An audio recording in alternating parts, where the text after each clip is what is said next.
ದೇಹದ ಮೇಲೆ ಗಾಯಗಳಿವೆ, ಯಾಕೆಂದು ಕೇಳಬೇಡಿ.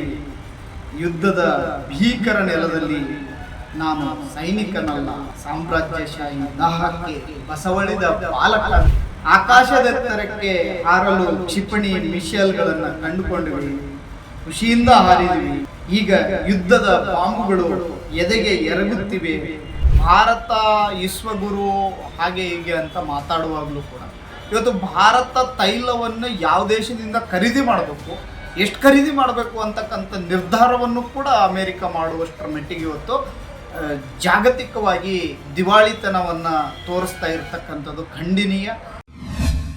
ಪಾಶ್ಚಿಮಾತ್ಯ ದೇಶಗಳಲ್ಲಿ ಇವತ್ತು ಯುದ್ಧ ಪ್ರಾರಂಭವಾಗಿದೆ. ಒಂದು ಕಡೆ ಇಸ್ರೇಲ್ ಮತ್ತು ಅಮೇರಿಕ ಸೇರಿಕೊಂಡು ಇರಾನ್ ಮೇಲೆ ದಾಳಿ ಮಾಡ್ತಾ ಇದ್ದಾವೆ. ಇರಾನ್ ಬೇರೆ ಬೇರೆ ಅಮೇರಿಕ ನೆಲೆಗಳು ಎಲ್ಲೆಲ್ಲಿದೆ ಸೈನಿಕ ನೆಲೆಗಳು ಅಲ್ಲೆಲ್ಲ ಕೂಡ ಇವತ್ತು ಇರಾನು ಕೂಡ ಪ್ರತಿ ದಾಳಿಯನ್ನು ಮಾಡ್ತಾ ಇದೆ.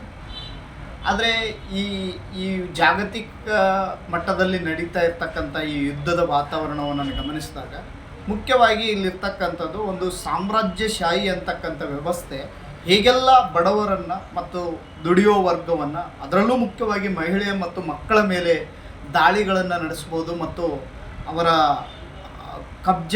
ತನ್ನ ಕಬ್ಜದಲ್ಲಿ ಇಟ್ಕೋಬೇಕು ಅನ್ನೋದನ್ನು ಈ ವ್ಯವಸ್ಥೆ ನೋಡಿದರೆ ಗೊತ್ತಾಗುತ್ತೆ ನಮಗೆ ಹೇಗೆ ಹಪಹಪಿಸುತ್ತೆ ಅಂತಕ್ಕಂಥದ್ದು ಖಂಡಿತ ಈ ಯುದ್ಧಗಳಿಂದ ಗೊತ್ತಾಗುತ್ತೆ.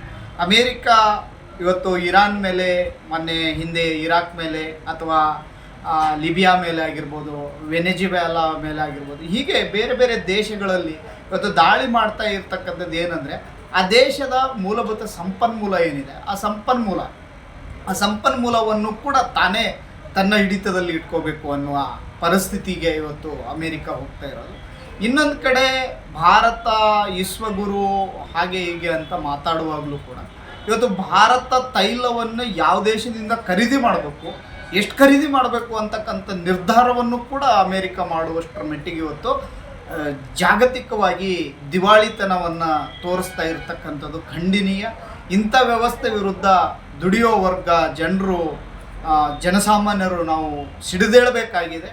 ಇವತ್ತು ಇಂಥ ಯುದ್ಧ ನೀತಿಗಳು ನಿಲ್ಲಬೇಕು, ಜಾಗತಿಕವಾಗಿ ಶಾಂತಿ ನೆಲೆಗೊಳ್ಳಬೇಕು.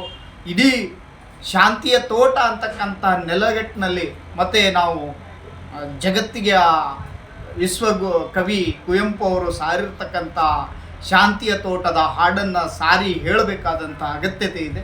ಆ ನೆಲಗಟ್ಟಿನಲ್ಲಿ ನಾವೆಲ್ಲರೂ ಕೂಡ ಯೋಚನೆ ಮಾಡಬೇಕು ಅಂತ ಅನಿಸುತ್ತೆ.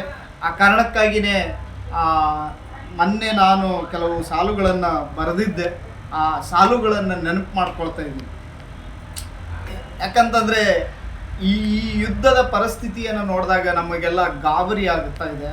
ಇನ್ನೊಂದು ಕಡೆ ಕಳ್ಕೊಂಡವ್ರನ್ನ ನಾವು ಎಲ್ಲಿ ಹುಡುಕೋದು ಅಂತಕ್ಕಂಥದ್ದು ಪ್ರಶ್ನೆ ಇದೆ. ಹಾಗಾಗಿ ನನ್ನ ಈ ಸಾಲುಗಳಲ್ಲಿ ಪ್ರಶ್ನೆ ಇರೋದು ಇಷ್ಟೇ: ಕಳೆದು ಹೋದವರನ್ನ ಹುಡುಕುವುದಾದರೂ ಎಲ್ಲಿ ಅಂತಕ್ಕಂಥ. ಆಕಾಶದೆತ್ತರಕ್ಕೆ ಹಾರಲು ಕ್ಷಿಪಣಿ ಮಿಶೈಲ್ಗಳನ್ನು ಕಂಡುಕೊಂಡ್ವಿ, ಖುಷಿಯಿಂದ ಹಾರಿದ್ವಿ. ಈಗ ಯುದ್ಧದ ಬಾಂಬುಗಳು ಎದೆಗೆ ಎರಗುತ್ತಿವೆ, ಯಾರನ್ನ ಶಪಿಸಬೇಕು ನಾವು ಅಂತಕ್ಕಂಥ ಪ್ರಶ್ನೆ ಇವತ್ತು ಕಾಡುತ್ತೆ. ದೇಹದ ಮೇಲೆ ಗಾಯಗಳಿವೆ, ಯಾಕೆಂದು ಕೇಳಬೇಡಿ.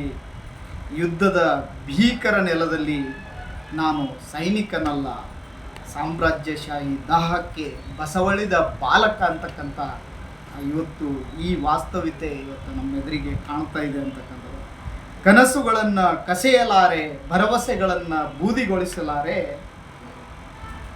ಕನಸುಗಳನ್ನು ಕಸೆಯಲಾಗಿದೆ, ಭರವಸೆಗಳನ್ನು ಬೂದಿಗೊಳಿಸಲು ಹವಣಿಸುತ್ತಲೇ ಇದ್ದಾರೆ. ಎಲ್ಲ ದಾಹ ತೀರಿದ ಮೇಲೆ ಶೂನ್ಯ ಭಾವ, ಕಳೆದು ಹೋದವರನ್ನು ಹುಡುಕುವುದಾದರೂ ಎಲ್ಲಿ ಅಂತಕ್ಕಂಥ ಪ್ರಶ್ನೆ ಇವತ್ತು ನಮ್ಮನ್ನು ಸದಾ ಕಾಡ್ತಾ ಇದೆ. ಅದರ ಜೊತೆಗೇ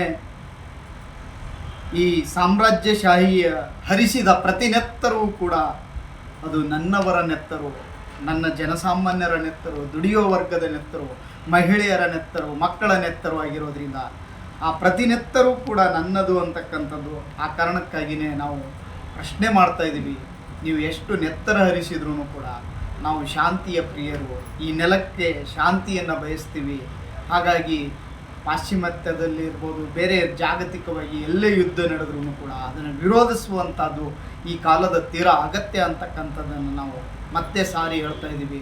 ಯುದ್ಧ ನಿಲ್ಲಲಿ, ಶಾಂತಿ ನೆಲೆಗೊಳ್ಳಲಿ ಎಂಬ ಒಂದು ಸಂದೇಶದೊಂದಿಗೆ ಈ ವಿಚಾರಗಳನ್ನು ಇಲ್ಲಿ ಹಂಚ್ಕೊಳ್ತಾ ಇದ್ದೀನಿ. ಗಣೇಶ್ ರಾಠೋಡ್, SFI ರಾಜ್ಯ ಉಪಾಧ್ಯಕ್ಷರು. ಮತ್ತಷ್ಟು ವಿಶೇಷ ವಿಡಿಯೋಗಳನ್ನು ನೋಡಲು ಮತ್ತು ಹೊಸ ವಿಡಿಯೋಗಳ ಬಗ್ಗೆ ತಿಳಿಯಲು ಈ ದಿನ .com ಯೂಟ್ಯೂಬ್ ಚಾನೆಲ್ ಸಬ್ಸ್ಕ್ರೈಬ್ ಮಾಡಿ ಮತ್ತು ಬೆಲ್ ಐಕಾನ್ ಕ್ಲಿಕ್ ಮಾಡಿ.